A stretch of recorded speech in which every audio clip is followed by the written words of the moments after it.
News 18 Lokmat दुपारच्या बातम्यांमध्ये सुरुवातीला एक मोठी बातमी कोल्हापुरातनं. एक विचित्र अपघात घडलाय. रात्री भरधाव वेगात गाडी चालवत असताना चालकाचा हृदयविकाराचा झटका चालकाला आल्यामुळे अपघात झाला. यावेळी गाडीवरचं नियंत्रण सुटलं.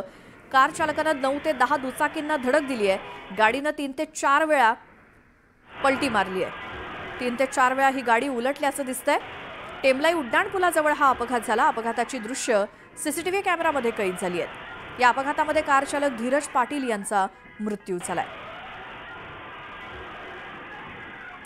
आमचे प्रतिनिधी कोल्हापुरातनं ज्ञानेश्वर साळोखे आपल्या सोबत आहेत. ज्ञानेश्वर, ज्या वेळेला हा अपघात घडला वेळ कोणती होती आणि काय त्यावेळची परिस्थिती? पुन्हा आपण संपर्क साधूयात. मात्र या अपघाताची गंभीर अशी दृश्य, भीषण अशी दृश्य समोर आली आहेत. धीरज पाटील असं त्यांचं नाव, जे ही कार चालवत होते. कार अगदी भरधाव वेगात असताना कार चालकाला हृदयविकाराचा झटका आला आणि त्यामुळे ही कार कशी भरकटली आहे, 3 ते 4 वेळा उलटली आहे, हे सीसीटीव्ही दृश्यामध्ये दिसतंय. पुन्हा जाऊयात. आमचे प्रतिनिधी ज्ञानेश्वर साळोखे आपल्या सोबत आहेत. ज्ञानेश्वर, साधारण कितीच्या सुमारास झालेला हा अपघात, काय परिस्थिती होती त्यावेळची? पहाटे 2च्या सुमारास हा अपघात झालाय. टेमलाई उड्डाणपूल या ठिकाणून धीरज पाटील हे आपली कार घेऊन जात होते आणि त्याचवेळी त्यांना अचानकपणे हृदयविकाराचा झटका आला आणि त्यांचं गाडीवरचं नियंत्रण सुटलं. त्यामुळे ती गाडी जी आहे ती भरधाव वेगामध्ये आपल्याला गेल्या त्या सीसीटीव्ही दृश्यामध्ये पाहायला मिळते.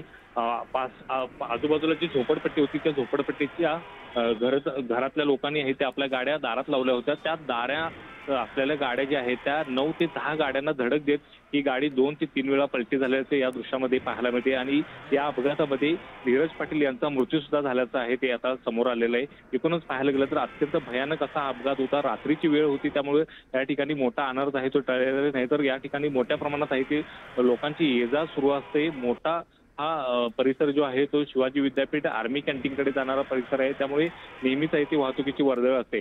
मात्र या अपघाताचे दृश्य आता समोर आल्यानंतर अनेकांना थरकाप उडताना पाहायला मिळते. मात्र या अपघातामध्ये धीरज पाटील यांचा आता मृत्यू झाल्याचं समोर आलेलं आहे. बिलकुल ही दृश्यच इतकी भीषण आहेत की त्यावरून अंदाज येतोय काय वेगामध्ये ही गाडी होती. मात्र कार चालकाला हृदयविकाराचा झटका आला आणि कोल्हापुरात हा सगळा प्रकार घडलेला आहे. आणि अर्थात ज्ञानेश्वर, त्यावेळेला गाडीमध्ये फक्त एकच व्यक्ती होती आणि